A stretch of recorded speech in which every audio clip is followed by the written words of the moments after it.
Seguimos forjando las bases de un nuevo Ecuador, de un país solidario, inclusivo y emprendedor. Nuestro objetivo es claro: el bienestar y el progreso de todos. De frente con el presidente, queremos que sepas lo que hacemos.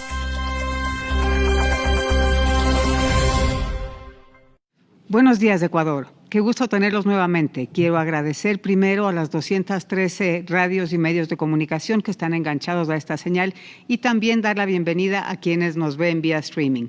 Es un gusto poder estar con ustedes para compartir un tema muy importante como es la salud en Ecuador. Están esta mañana conmigo el señor presidente de la República, Lenín Moreno Garcés, el ministro de Salud, Juan Carlos Ceballos, el presidente del Consejo Directivo del IES, Jorge Guatet, y nos acompañan en la mesa con micrófono abierto Gisela Bayona, periodista con más de 16 años de experiencia, conductora de Notimundo a la Carta en FM Mundo y presentadora del noticiero de TC Televisión. Además, Miguel Rivadeneira, un amigo de muchos años, 45 años en el periodismo, director y entrevistador de noticias de Ecuador Radio y Radio Quito, destacado por su postura crítica sin caer en la polarización, que es lo que todos queremos a la hora de ser informados. Como les había comentado, el tema de hoy es salud. Ecuador y el mundo entero hemos pasado duros meses de una pandemia que nos sorprendió a todos y nos sorprendió de mala manera, causando muchísimo dolor, muchísimas lágrimas, porque cuando empezó su embate nadie estaba preparado para enfrentarlo. No sabíamos cuáles eran las medidas que debíamos tomar. En un inicio se decía que no era necesario usar la mascarilla, luego que es fundamental. Ahora, con el pasar de los meses, tenemos personal médico especializado, tenemos entidades médicas especializadas.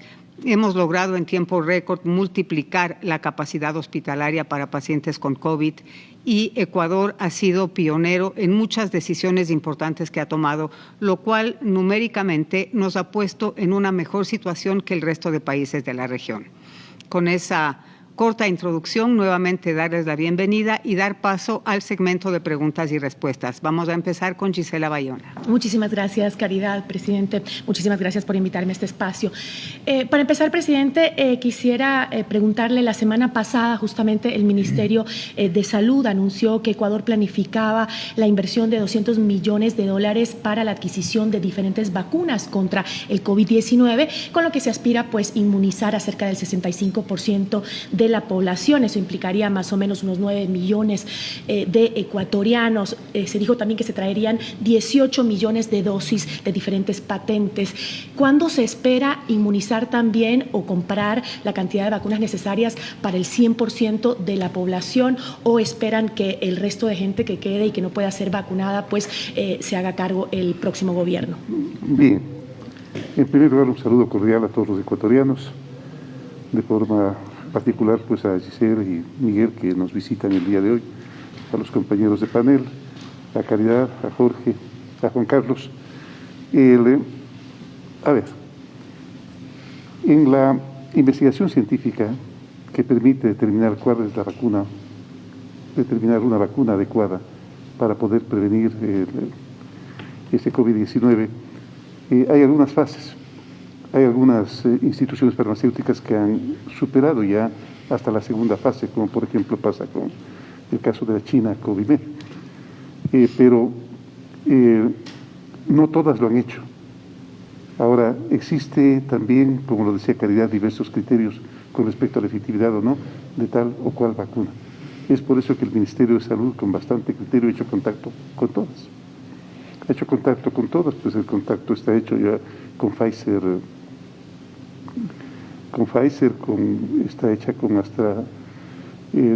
AstraZeneca, está hecho con Johnson & Johnson y Moderna, está hecho con COVAX y con la empresa Biodimed, creo que se llama, si mal no recuerdo, que es la que supuestamente ya ha rebasado la segunda fase con éxito y que nos ha invitado inclusive a ser partícipes de la tercera fase. Las vacunas llegarán en el momento en que estén listas, el momento en que se haya comprobado la eficiencia, su eficacia, y se haya comprobado pues que causa el efecto que todos deseamos, que es de prevenir este terrible mal. Como usted lo ha dicho, Gisela, se vacunará a a no menos de 9 millones de personas, con los cuales en la primera instancia será suficiente. Y se estará en capacidad de vacunar a 30.000 personas diarias. Si hagamos cuenta nosotros, eso va a demorar algo de tiempo. Es algo que ya nos venía advirtiendo los expertos y la Organización Mundial de Salud, que va a demorar vacunar a todos, pero procuraremos hacerlo con la mayor eficiencia y lo más rápido posible. ¿Pero iniciará a principios del próximo año, en los primeros 6 meses del próximo año, la vacunación? Entiendo yo que ya tendremos la posibilidad de empezar a vacunar en el primer mes del próximo año. Muchísimas gracias. No sé si es que tal vez hay algún tema adicional que quiera mencionarlo con más conocimiento nuestro estimado ministro de Salud. Sí, gracias, presidente. Gisela, hay 3 cosas que estamos viendo en la vacuna. En primer lugar, déjeme decirle que todo ecuatoriano que necesite la vacuna va a recibir la vacuna. Esa es una cuestión muy directa. La segunda, eficacia. La que tenemos que tener toda la normativa como para saber si es que la vacuna está haciendo el efecto que se supone va a hacer, es decir, la creación de anticuerpos principalmente en contra del virus. Seguridad, es decir, que no haya problemas de daños en el individuo que la recibe y que esta también, la tercera, que sea tolerable. Así que yo complemento lo que el señor presidente acaba de decir con ese mensaje. Todo ecuatoriano que necesite la vacuna la va a recibir. Pero no está en la meta el 100% de la inmunización para todos los ecuatorianos. No es la meta para este gobierno, ¿o sí? Todo lo que necesite la va a recibir y ese sería el 100%, pero ya hay un 30% aproximadamente de personas que han tenido la enfermedad, que han contraído la enfermedad. 23% en Quito, 33% en Guayaquil, 24% en Manabí y 40 y pico % en Esmeraldas. Entonces, haciendo una promediación, alrededor de 1 de cada 3 personas en el país, adultos, han sido ya infectados. Hasta este momento no se sabe si es que esas personas van a necesitar la vacuna o no. Es probable que no la necesiten. ¿Y cuánto durará el proceso de vacunación? El proceso de vacunación durará algunos meses. Estamos calculando entre 6 y 9 meses que se pudiera llegar a eso. Pero también depende qué tipo de vacuna. Por ejemplo, la de Pfizer necesita un sistema de cadena de frío más sofisticado que el que ofrece o el que está ofreciendo en este momento AstraZeneca o de la BioNTech. Va a variar eso. Solamente para profundizar, hay que entender también que todos los países del mundo están comprando esta vacuna, de tal manera que incluso las casas fabricantes deberán establecer un orden de prioridad para seguirla entregando equitativamente. Y de la misma forma, a nivel local también se establecerá prioridades que hay que atender. Por ejemplo, primero irá la gente que está en primera línea de atención al virus, como son médicos, como son enfermeras, Cruz Roja, policías, y luego de eso se empezará también por la parte más vulnerable de la población. Hay que dar prioridad porque no es un medicamento que exista para que todo el mundo lo compre en este momento. ¿Solo se encargará el Estado? ¿No habrá empresa privada participando? Esperemos para una segunda ronda. Vamos a pasar con Miguel a su pregunta. Señor presidente, señor ministro de Salud, señor presidente del Consejo Directivo del IES, la vacuna es un avance importante, pero como ciudadano común uno ha leído que es insuficiente en toda pandemia. Es un avance importante, pero insuficiente. ¿Cómo fortalecer las investigaciones que permitan darle eficacia? Precisamente en el Ecuador se habla de algunas cepas, ¿no? ¿Cómo fortalecer esas investigaciones que permitan darle mayor eficacia para la vacuna que vendrá al Ecuador?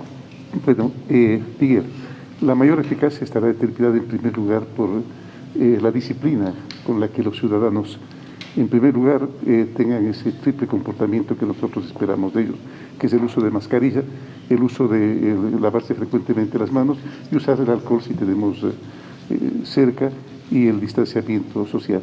Eso definitivamente, aún en la ausencia de la vacuna, ha sido efectivo en más de una circunstancia.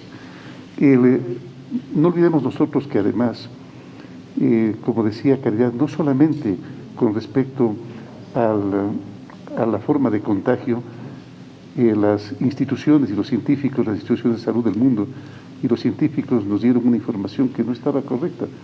Por ejemplo, se preveía que no es necesario el uso de mascarilla E inclusive más de un científico se inclinó por la hidroxicloroquina como una alternativa, y es probable que eso haya causado algunas muertes, si no bastantes muertes, debido a las consecuencias que suele tener este medicamento derivado de la quinina en las personas que tienen alguna afección cardíaca. Se tiene también información mejor acerca de cómo tratar el COVID. Es por eso que inclusive últimamente hay científicos que recomiendan el no uso del entubamiento, por ejemplo, y el no uso de cierto tipo de medicamentos que no han sido lo suficientemente efectivos. Se va aprendiendo sobre el camino, se va aprendiendo al andar, haciendo camino al andar. Como decía Machado, nos ha correspondido pasar por momentos extremadamente difíciles, como nos ha correspondido a casi todos los países del mundo. En cuanto a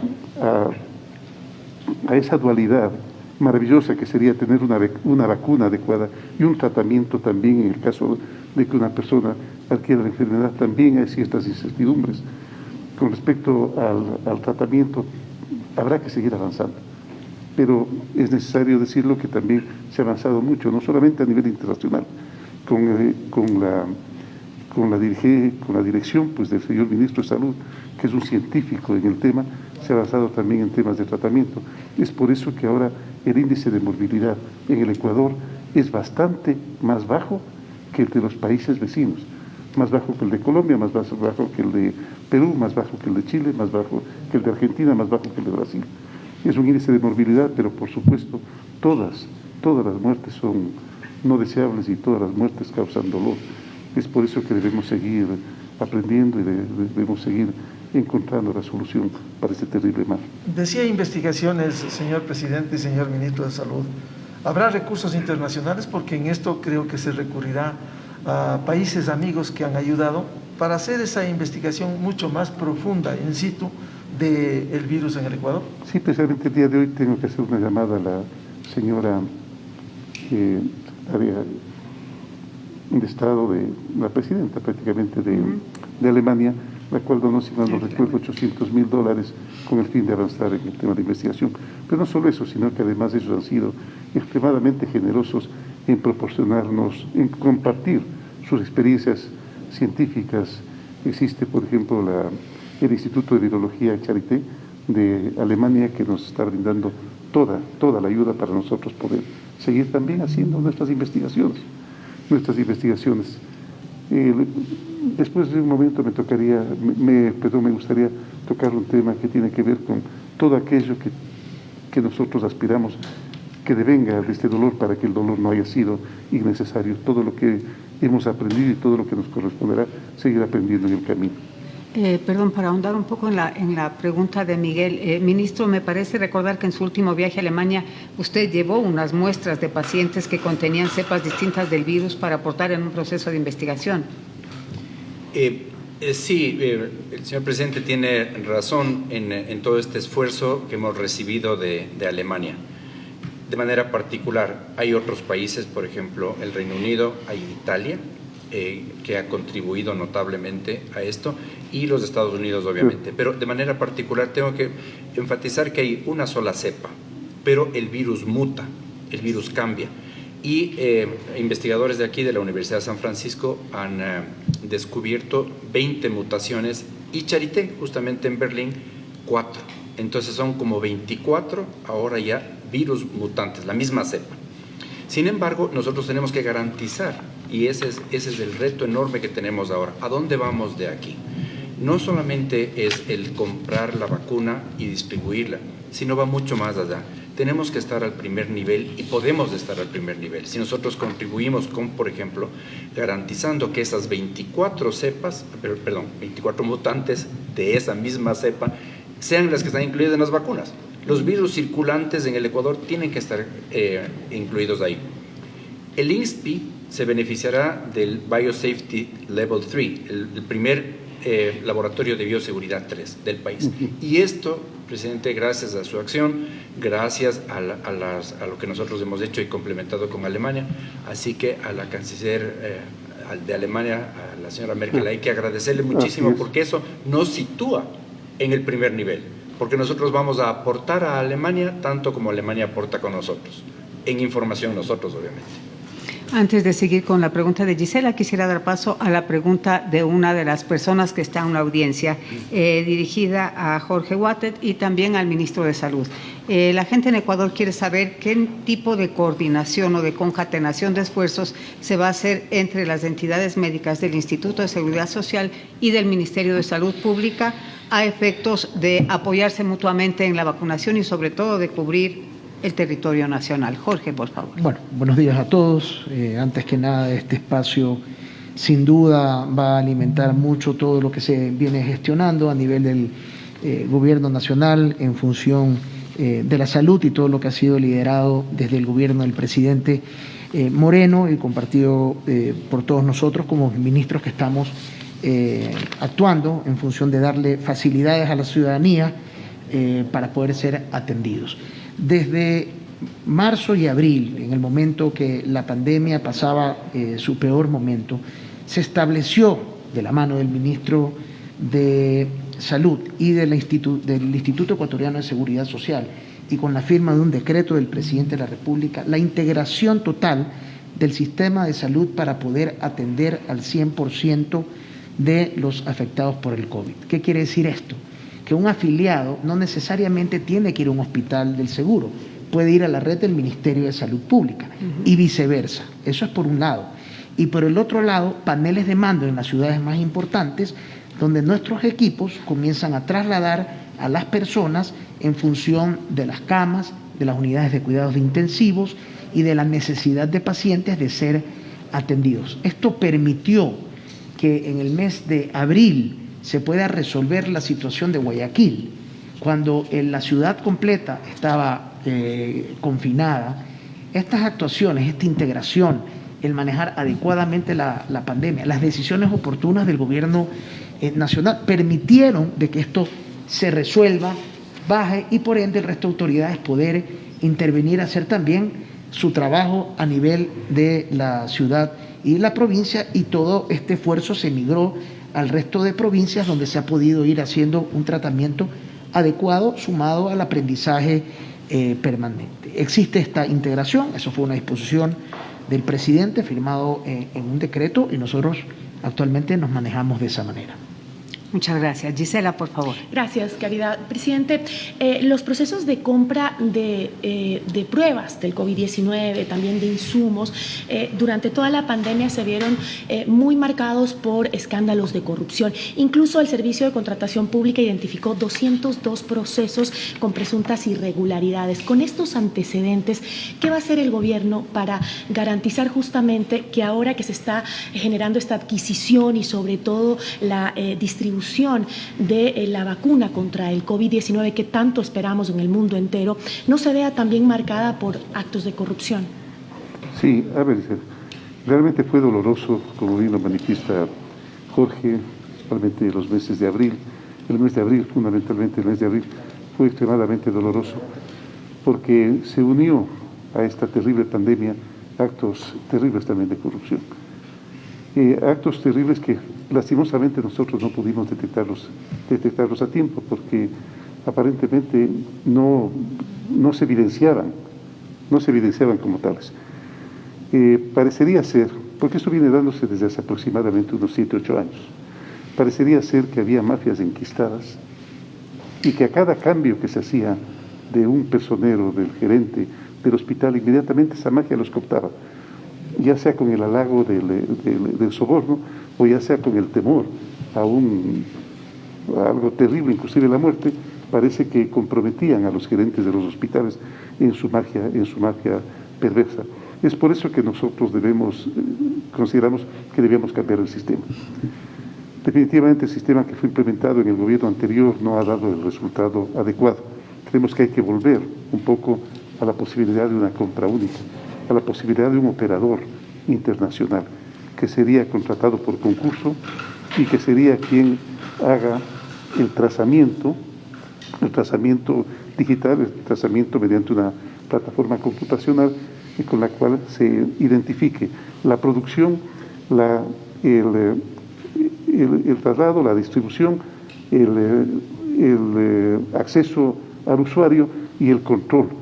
De esa forma, esta institución que coordinaría prácticamente toda la compra de medicamentos sería la responsable de que el ciudadano que es atendido por un médico, por ejemplo, tenga un registro en el cual conste su receta y que con solo acercarse a cualquier farmacia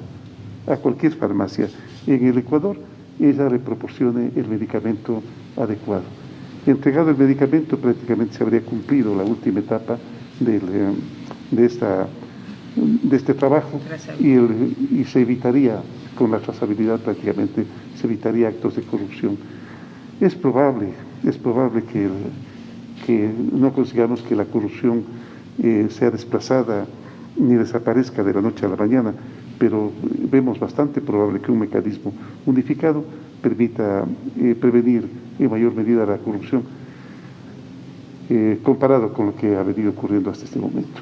¿Ese mismo proceso se lo va a aplicar en la adquisición de las vacunas contra el COVID-19? Entiendo que sí. El señor ministro debe estar más informado en el tema. Sí, señor presidente, Gisela, nosotros no vamos a impedir que ninguna entidad del país, llámese esto una universidad, un hospital, el mismo IES, traiga las vacunas. Pero esas vacunas tienen que ser reglamentadas, tienen que ser reguladas por el Ministerio de Salud Pública. Para el público, la vacuna tiene que ser considerada como un medicamento. Ese medicamento tiene que recibir la aprobación por parte del ARCSA, por ejemplo, en términos de eficacia, tolerabilidad y todo lo que es seguridad. Y luego, una vez que sea distribuida, lo que el señor presidente ha dicho en este momento, se va a aplicar en la compra centralizada, se va a aplicar en la vacuna. Yo necesito saber quién recibió la vacuna, en dónde recibió la vacuna, y luego, si es que la vacuna ha durado suficiente tiempo, una de las medidas de eficacia. Es decir, yo a los 6 meses necesito decirle a esa persona, mire, Gisela, usted recibió esa vacuna el día 23 de noviembre, usted ahora necesita, mejor ejemplo sería marzo, el 23 de marzo en realidad, pero el 23 de marzo usted recibió, yo necesito saber 6 meses después si usted todavía tiene anticuerpos. Entonces, esa trazabilidad la tiene que necesariamente hacer el Ministerio de Salud Pública. Pero es evidente que nosotros no vamos a objetar compras de la vacuna. ¿La empresa privada también puede participar entonces?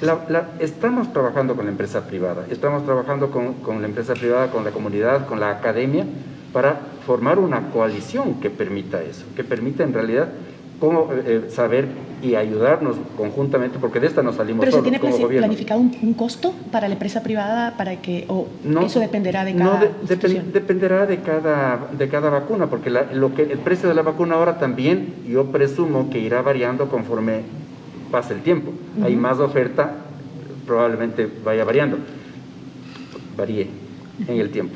Pero yo creo que es importante que la gente sepa que nosotros no objetamos la importación de vacunas ni la distribución, siempre y cuando esto sea reglamentada por el ente rector, que es el Ministerio de Salud.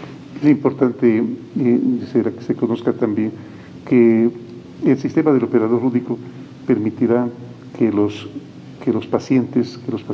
ciudadanos ya no tengan que comprar ningún tipo de medicamento, ni que estos no haya en las bodegas, porque ya no habrá las bodegas de almacenamiento en los hospitales, sino de lo necesario, pero esencial, que es para las primeras instancias de atención al paciente. Pero de esa forma se evitará la mañosería de sobre-recetar o de recetar mal, o de que alguna receta no pueda ser adquirida por el paciente por la falta de recursos económicos. O de que se caduquen en las bodegas. Claro. Sí, evitaremos la caducidad. Sin duda la pandemia sacaba a relucir, como dice el dicho, ¿no?, que toda crisis trae una oportunidad. La oportunidad en este caso ha sido develar muchas situaciones que existían en el país, pero por la comodidad de una vida cotidiana no nos habíamos percatado. No solamente que teníamos un rezago en temas de salud, también teníamos un rezago en temas de educación, un rezago en muchísimas cosas muy importantes para el desarrollo del país, y la pandemia nos ha puesto a trabajar a 1000 por hora gracias a lo acertado de las políticas del señor presidente. Se han podido implementar cambios muy dramáticos, muy drásticos y muy bruscos, prácticamente de la noche a la mañana, para poder poner a andar la situación del país en esos sentidos, por ejemplo, la telemedicina, por ejemplo, la ayuda psicológica, por ejemplo, la teleeducación, que ha sido fundamental. Todo eso se ha puesto a andar en un tiempo récord, que si bien se tenía planificado en otros tiempos y con otro cronómetro, tuvo que acelerarse de manera vertiginosa, incluso en temas de conectividad. Y es así como la pandemia nos deja una huella de dolor, pero también nos hizo saltar, no sé si 5, 6, 7, 8 años en procesos que se tenía en un cronograma distinto. Ahora, lo importante de esto es que la ciudadanía debe estar vigilante de tal manera que las cosas que estamos sembrando en este gobierno se continúen y se perfeccionen en los siguientes gobiernos. Sí, Miguel, adelante. Perdón, solo una cosa, ya que quería tocar. Albert Camus, en su novela La peste, hacía ver un nuevo amanecer, un diferente amanecer. Y a la vida, definitivamente, en el sitio donde se había visto afectada por la peste, iba a ser completamente diferente. Si bien de las crisis surgen las oportunidades, si esas oportunidades no son aprovechadas, prácticamente no tendrían ninguna validez. Yo decía que debemos hacer todo lo posible porque este dolor terrible que hemos pasado no sea innecesario, y será innecesario si no hemos aprendido, si no tenemos experiencias que nos ayuden en cuanto a solidaridad, a saber que en estos casos, al igual que en todo lo que sucede en el mundo, es necesario salvarnos todos, que hay que trabajar para salvarnos todos, porque ¿de qué serviría enclaustrar a un país y confinarlo para que nadie salga y que nadie pueda contagiarse de esa forma y evitar que se contagie, si prácticamente somos un mundo completamente permeable, en el cual los países tienen fronteras, son completamente permeables y que la gente puede trasladarse con cierta facilidad y a lo mejor también trasladar con ellos el mal. El segundo elemento en el cual definitivamente debemos ganar, y creo que hemos ganado, es en disciplina. Saber que es necesario que los dictámenes de la autoridad, las decisiones de la autoridad sean acogidas por toda la ciudadanía, porque necesitamos hacerlo entre todos. El tercer elemento que creo que hay que rescatar es que tenemos otro criterio de las prioridades. El iPad de último modelo, el juguete de moda, la ropa elegante, el carro, el último carro, pasó a segundo plano ventajosamente, y ahora la prioridad viene siendo la salud, la familia, la amistad, el abrazo que dejamos de dar al amigo y que seguramente luego lo repondremos. El otro elemento es la educación. La educación ya no tiene que ser únicamente científica, entendiendo las leyes que dominan la naturaleza, la sociedad, el pensamiento, sino que además tiene que ser educación en valores, en principios fundamentales que rijan permanente nuestra vida, como la solidaridad, como la honestidad, como la puntualidad, etcétera, etcétera. Solamente lo termino, Miguel. Otro elemento que tiene que ser considerado, sin duda alguna, es la salud. Es saber que es necesario prevenir, no únicamente con respecto a este terrible mal, sino con respecto a cualquier mal hay que prevenirlo. Y nosotros tenemos los mecanismos para hacerlo y los consejos de los médicos como para poder orientarnos en esta tarea. El otro elemento es el cuidar de la naturaleza. Mira qué poco necesario ha sido el rey de la naturaleza para la naturaleza en su totalidad. Nosotros nos hemos considerado siempre los reyes de la naturaleza, pero no hemos sido unos reyes muy considerados con la naturaleza. En este momento la naturaleza está demostrando que puede vivificarse aún en nuestra ausencia. Como decía alguien, si el hombre desaparecería, la vida florecería en 5 o 10 años, sería vívida. En cambio, si es que los insectos, aquellos seres que nosotros en más de una ocasión consideramos innecesarios y hasta miserables, si es que los insectos desaparecerían, el ser humano desaparecería en 5 o 10 años también, para que nosotros sepamos que si bien somos unos reyes, debemos comportarnos como tales, con generosidad y con cuidado principalmente para aquella naturaleza sobre la que supuestamente estamos reinando. Presidente, por cierto, la disciplina es fundamental. Lastimosamente hay que reconocer que una parte, felizmente, de la población no se ha adecuado en eso. y esto no debiera ser negociable, la disciplina que debemos tener. Pero a propósito de la vida, presidente, ¿cómo fortalecer ese triángulo en medio de una emergencia sanitaria, el triángulo que es la vida misma? Lo segundo, la vigilancia epidemiológica, y tercero, la capacidad de respuesta oportuna de todos los servicios de salud. Bueno, Miguel, es importantísimo que el gobierno emane confianza y las instituciones de gobierno, en este caso, por ejemplo, el COE, que es el órgano rector del cual emanan las políticas más generales que son aplicadas a veces con algo de discrecionalidad por parte de los gobiernos locales, porque claro, hay diferencias también, hay diversidad, y no necesariamente hay que aplicarlas todas de forma uniforme, pero hay un tema en el cual definitivamente no se ha cejado, que es esa triada de cuidado que debe tener una persona con respecto al distanciamiento, con respecto al uso de la mascarilla y con respecto al lavado de las manos. A veces no se entiende muy bien por qué el uso del alcohol o por qué el lavado de las manos. Nosotros debemos saber que el jabón, al igual que el alcohol, tiene la capacidad de disolver las grasas, disolver los lípidos. Y de lo que yo entiendo, el virus, este microorganismo, está compuesto de un alma de proteína, una alma proteica, entiendo, de ácido ribonucleico, ácido desoxirribonucleico, y una cobertura de lípido. El momento en que tú le aplicas el alcohol, ese momento el lípido se disuelve, con lo cual pierde efectividad el virus. Lo mismo que sucede con el jabón. El jabón tiene la capacidad de disolver las grasas. Es por eso que la única forma a veces de lavarse cuando las manos están algo grasosas es con el jabón, o poniéndose alcohol. Mejor, mucho mejor sin duda alguna, el jabón. Entonces, el acoger las instrucciones de la gente que conoce, de la gente que está en esto, en el día a día, como en el caso de los COE, tanto nacional como provincial o cantonal, eso permite que esa disciplina sea confiable. Además, se ve el resultado.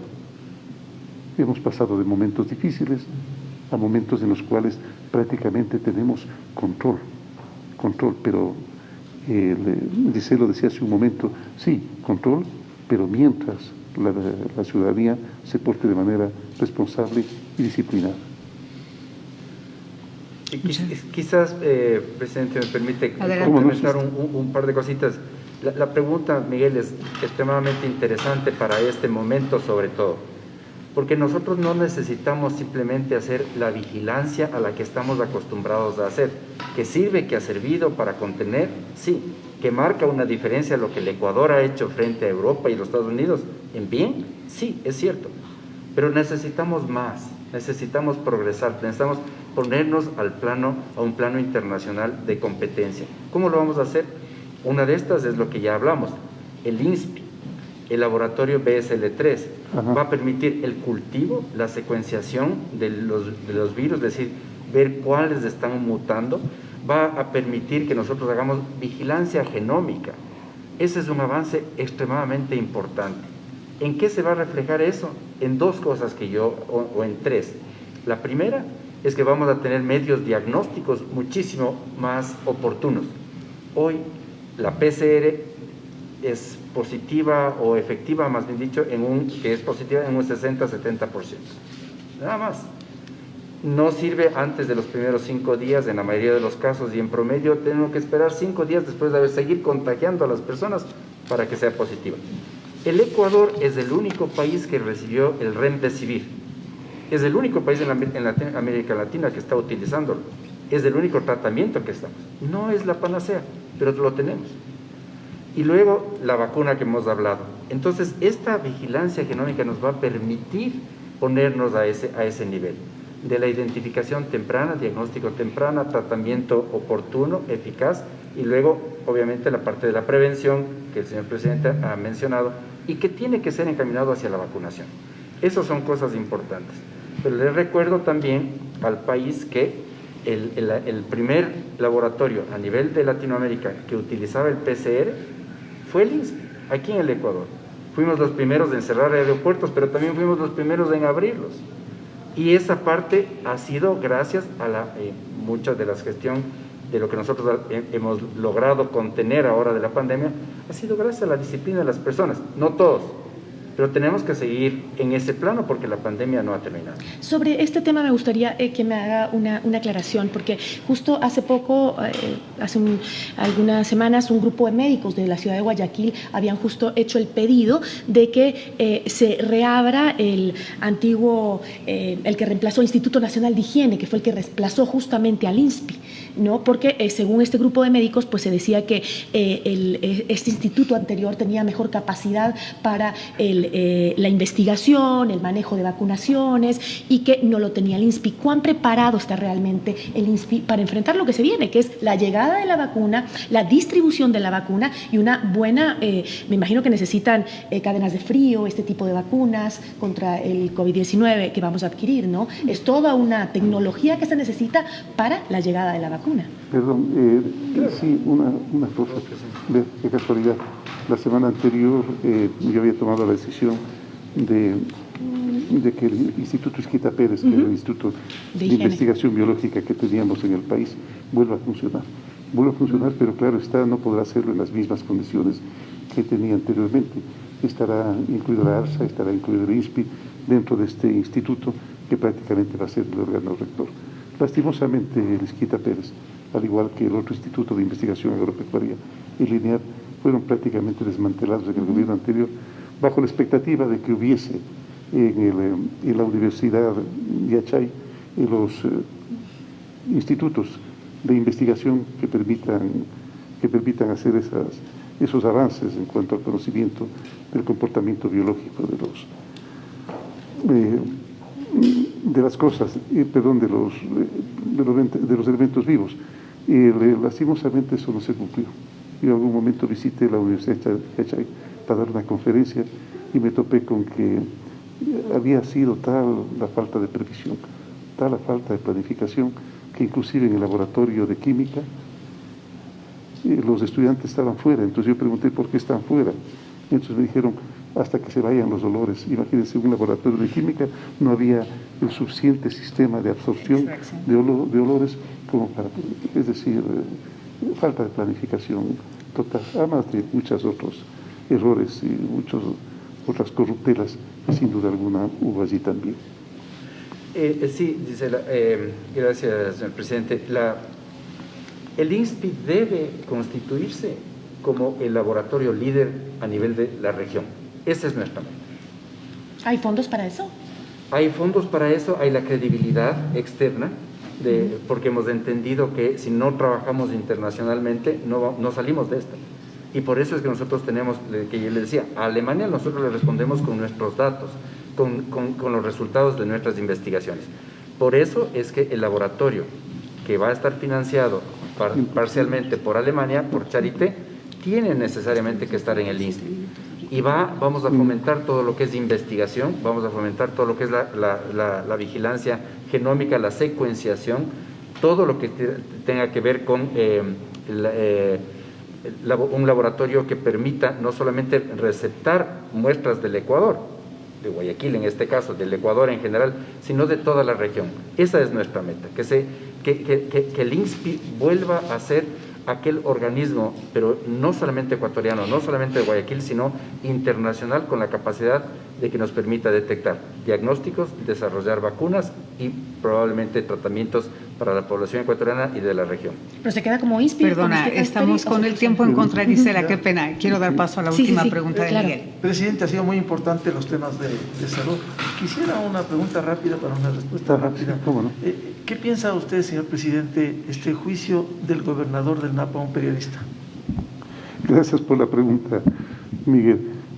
A ver, el gobernador del Napo es un buen amigo, es un buen hombre, pero precisamente por los gobernadores son los representantes políticos del gobierno en cada una de sus provincias, deben estar al tanto de las políticas de gobierno en términos generales.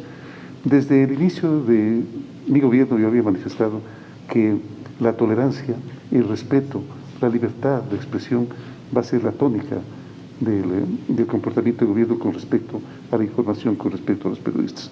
Es por eso el señor gobernador del Napo, con su derecho, ha hecho un juicio al señor periodista, pero también el gobierno, con su derecho, le ha pedido al gobernador del Napo que presente su renuncia. Que presente su renuncia desde la civilidad, desde su categoría de ciudadano, podrá seguir todos los juicios que quiera, pero como representante de una política de gobierno de tolerancia y de respeto, no puede hacerlo. El día de hoy será cambiado el señor gobernador del Napo. Muchas gracias, presidente. Lamentablemente, cuando la conversación es entretenida, el tiempo se pasa volando. He intentado resumir preguntas de la audiencia. Una de ellas, ¿cuántos recursos se han destinado para atender la emergencia sanitaria? Afortunadamente tengo las cifras a mano. El Gobierno Nacional ha invertido más de 219 millones en el sistema de salud. De ese total se han destinado 134.9 millones para medicamentos, 54.1 millones para equipamiento y 16.8 millones para capacitar al talento humano que nos ha atendido. Y otra de las preguntas reiterativas es en relación a las medidas que el Gobierno Nacional puede tomar para seguir controlando la situación en las diferentes ciudades del país. Al respecto, quiero recordarles que estando fuera de un estado de excepción, lo que le corresponde al gobierno a través del COE nacional es dar directrices, como mencionó el presidente Moreno, a los COEs cantonales y a los COEs provinciales para que en relación a su mejor criterio puedan tomar las decisiones acertadas, las que ellos consideren oportunas. No sin antes recordarles que si bien no estamos en estado de excepción, el presidente Moreno tiene la facultad de decretar estados de excepción focalizados si es que considera que la situación así lo amerita. Y con eso, pues, una vez más, muchísimas gracias por acompañarnos. Nos vamos a tener que despedir. Ha sido un programa muy interesante y continuaremos con esto semana a semana. Gisela, Miguel, muchísimas gracias por su asistencia, señores ministros, señor presidente. Que tengan todos un buen día. Seguimos forjando las bases de un nuevo Ecuador, de un país solidario, inclusivo y emprendedor. Nuestro objetivo es claro: el bienestar y el progreso de todos. De frente con el presidente, queremos que sepas lo que hacemos.